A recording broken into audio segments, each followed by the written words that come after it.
Hi, it's Chris Watkin here, and I'm joined by Rachel Ritson, who is estate agent extraordinaire from the Northwest in the Lake District. She runs her own estate agency, Grisdales, and you're not going to like this, but I'm sorry, but Peter Knight reckons she's one of the best estate agents in the UK. Thanks for joining me today, Rachel. Pleasure. I want to talk to you about the ups and the downs of being an estate agent from first lockdown, and then everything since from then. And then we can talk about what you've learned, what you do differently, so we can share with the boys and girls in estate agency and letting agency land. So can you remember when we went into lockdown?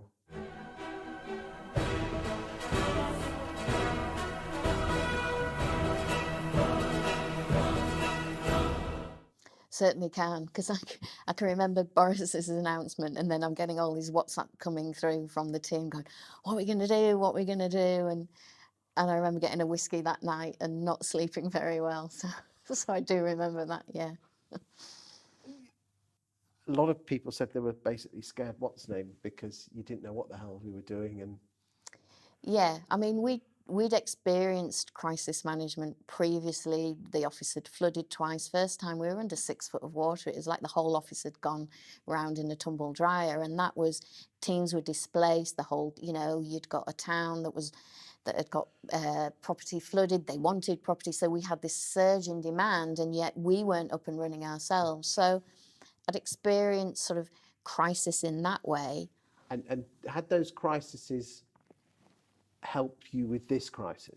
I think so, but it was different because with the flood, the dramatic event had happened. So every day from that was only going to get better. Whereas I think with lockdown, we just didn't know. So it was very difficult to plan. Were we looking at, a month, 2 months? Who would ever have thought it was going to go on as long as it did? So I think what I'd seen before, certainly with the previous events, how well the team pulls together. But again, this was different because COVID generated different levels of anxiety in different people. Some people were okay with it. Other people just wanted to hide away. And so trying to, and sort of trying to get them to focus on work might not have been their ultimate priority because it was a very emotional thing, wasn't it? I mean, a lot of bosses said, "I've got my own shit to sort out." Excuse my French. But then having staff, you've almost got to kind of become the parent for them as well. Yeah, I think Did you very learn much very quickly who was with you and who was against you? Yeah, I think you really saw those extremes of the spectrum. The team players who became innovative, who worked way beyond anything that you would have expected to sort things out, versus the ones that needed just hugging in a little bit more. And almost there were people you thought, well, let's just put them on furlough. Were there, I don't want you to mention names or jobs, or because we shouldn't, but were there people who, when the time came, stood up to the mark and surprised you? And were there also people who you thought were going to be with you in the trenches weren't? A little bit of that, but I felt quite blessed that pretty much all of the team showed signs of strength and support, and went above and beyond what was needed. In the main, most people did that. So I felt really proud of the team that things were being asked of them out of the norm, and pretty much everybody stepped up to the mark. And was it easy to put people on furlough? I mean, obviously, most were on furlough during that initial lockdown, weren't they? Yeah, we kept about a third of the team. We furloughed 2/3 of the team because, I mean, sales, the work wasn't there. It was essentially around lettings and property management. So difficult. Yeah, it was a new thing, and you'd be like, well, if I don't furlough them, but I furlough them, how's that going to go down? And you just ended up having to make the decision and accept that maybe not everybody would be happy with it. Okay, so were you having any guidance or support, or were you just on your own with regard to what the hell you do? That first 2 weeks were manic, weren't they? First 2 weeks, yeah, they were manic. You were making decisions, sometimes not with all the facts. Again, for me, I felt, as being a member of the Property Academy, I felt that was, and I remember saying it to Peter, they were like a guiding light for me. They just bombarded us with advice and support, certainly in those early days, with how to deal with what was going on. So it was less about long-term strategy and more about short-term. And I found that of value. You know, we're in West Cumbria, we're quite isolated. There isn't this big network of agents around us. So for me, that was very, very valuable. And did you have Zoom calls with the other Property Academy guys? I mean, this is not a promo for the Property Academy, but you were having. Yeah. I mean, what's great about Property Academy is I've got, you know, the networking that goes on away from the meetings that we have. So there are people that I can call on and ask for advice and support and hopefully give back as well. So how was it? You said off camera that you felt a bit like a movie star each morning. Probably can explain to the boys and girls out there in the States what you Well, I meant by kind of laughed at myself because so we'd got 2 children at home at that time. Both were working from home. Neil, my husband, he wasn't working, so they were all at home. So in a way, I'm kind of glad that I chose to work from the office. And so I'd just head off on a morning. I'd leave them. I'd be like, I'm off. And I'd be there with my rucksack and my packed lunch in my bag, like Katniss Everdeen out of Hunger Games. I'm going out. I'm going to work. I'm sorting this out. So it was kind of a little bit scary, a little bit empowering, and I'd have my 3-mile walk across the fields to work. Did you walk before? No. What did you think that walk did for your mind? I 100% needed that as a de-stress. I would use it to catch up on podcasts or some of the webinars that had gone on. So I was learning while I was walking, because it was difficult to do it when you're in the office because there was just so much going on. So that 3 mile just took me shy of an hour. Before that, it'd be in my car, 2-3 minutes, I'd be in the office. This way around, I was actually seeing, oh, there's the mountains that I live around. I can see, oh, There's no point being in the Lake District. I know, there's the cows, there's the lambs. Oh, wow, look at all this nature around me. And I've been blooming missing it. So that side of it was good. I used it to think as well. And I'd started, once we kind of got over that initial shock of lockdown, I really wanted to work hard early doors on what do I want my business to look like when I come out of lockdown. Have you continued the walking on most days, or have you slipped back? I tried so hard, but it was weird as we were allowed to open back up again and normal life kicked in and I needed my car. I was found that there I was, back in the car again. Lockdown 2, I went back walking again. I'd said to because I realised I would always be carrying my briefcase home with me, and I would take my briefcase home every night, and then I'd think, why do I need to take? I'm not even opening it up. If I keep it at work, I can actually walk home. So we're getting a dog next week, so I am aiming to walk in at least once a week if I can manage that, because it was so good for my mental health, if nothing else. You could become the office dog. It is becoming the office dog. Okay, so what's worked well for you in lockdown? What's worked well in lockdown? So we migrated to a cloud-based software system, and we very much felt the difference of that between lockdown 1 and lockdown 2. Lockdown 1, we were using Vibra Live. We had a couple of browser logins. Everybody was logging in as Rachel Ritson to do stuff. And so that transition, which we did June, July, meant that when lockdown 2 came, it didn't matter whether you were at work or whether you were at home, you had access to the system. That was really great for us.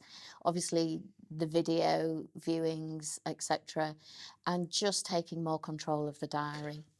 And with you now, I'm led to believe that you actually had to make some awful decisions and close one of your 3 offices. How did that make you feel? Yes, I did have to close one of my offices. Very difficult. It was a very difficult thing to do, but I realised sort of during lockdown, as I say, I was looking at, well, what did I want the business to look like as I came out of lockdown? we also didn't know how long lockdown was going to carry on, and for those reasons, I knew as a 3 office business with one that wasn't performing so well, I just couldn't take that risk. What do you think you could have done better during lockdown one and obviously, going forward after that? Probably for me, I probably feel I'm not the best communicator to a wider audience. So I probably feel I could have hugged that wider team in a little bit more. For those that were in the office, I think that was fine, but I should have picked up the phone more, spoken to people more, and probably the same with customers as well. And how have you coped, since lockdown one finished, which was May, June time? It's been a bit crazy as estate agents. There's a lot of estate agents the batteries are beginning to, it's a stupid market out there. Yeah. We're filming this in May 2021. It's been stupidly busy for the last year. Has everyone been firing on all cylinders, or has there been a degradation of just I simple? think we've come back up. I think, that whole lockdown one, everybody pulled together, like, right, we're all in it together kind of thing. Lockdown two, and then certainly the start of this year, the dark nights, we're not out of it, the figures were all spiralling, and you definitely felt a drop in morale, weariness, and we were busy as well. And I felt like we have recognised that there's things we're doing. We're having our own special Grisdale's bank holiday on June the 25th. So I'm doing a barbecue at home to say thank you for that. Money Penny are covering our phones that day. I think it was just recognising that, yes, we are a bit tired, but crikey, we're not the NHS. Who we're not in hospitality, we're not in travel where those businesses have been decimated. So let's just remind ourselves of that as well. Have you had to have difficult conversations because it's very easy for you to say that on the sofa, but when you're dealing with staff and they kind of expect, they're working all hours God sends. How are you motivating them to say, come on, because don't get me wrong, I'd love a barbecue at your house, but one barbecue ain't going to sort all the issues out. Yeah, I just think it's talking to your team and listening to their issues. Do you think you've got better at that because of this? Yeah, probably. Yeah, I would say so. I like to think I listen to what my team have to say, and I respond to that. Don't always get it right, but I do care. I really do care, and I hope that they see I do as well. Do you have a high staff turnover, or do people No, tend to stick? no, we don't. We have a relatively low staff turnover. And if I had your staff here, what would they say your greatest strength and weakness? Let's start with your weakness. If they could change one thing about you, what would it be? Gosh, I don't know. What would they change about me? Maybe listen a bit more. I don't know. You seem to be doing a pretty good job. You could just be better. You just could always be better. Yeah. I mean, we're all looking to improve, aren't we? And we're all continually learning. So. And what one thing do they think that if there's one thing that is a great trait of yours that they probably haven't had in any other bosses, what would it be? I'd love to think I'm always approachable. I'm fairly steady with my mood. I don't throw wobblers. I'll always listen, and I will always. I might not give them the answer that they want, but I will always listen and take into account thoughts and feelings. And that would you'd probably give that advice to any boss, wouldn't you? Oh, 100%, yeah. If you had your time again in the last 12 months, what one thing would you do differently, and what's the one thing that you're most proud of? And then we'll leave it at that. What would I do differently? Again, just communicate more. I don't think you can communicate, there's never too little communication.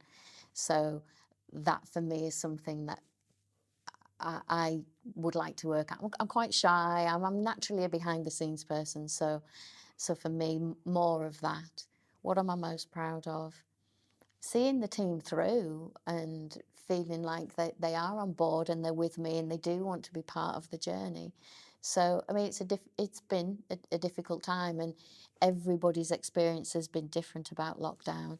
But I'd like to feel that I've carried the business through that with all the support that I've had, and we've done it okay. Rachel, thank you for your time today. I Okay. hope you boys and girls out there in estate agency land and lettings land have learned something from that. And in the next few videos, we're going to be talking about Rachel's story from going from an accounts clerk all the way to running a fantastic estate agents, and some other interesting topics, which I think you'll find interesting. Thank you for your time today. Thank you.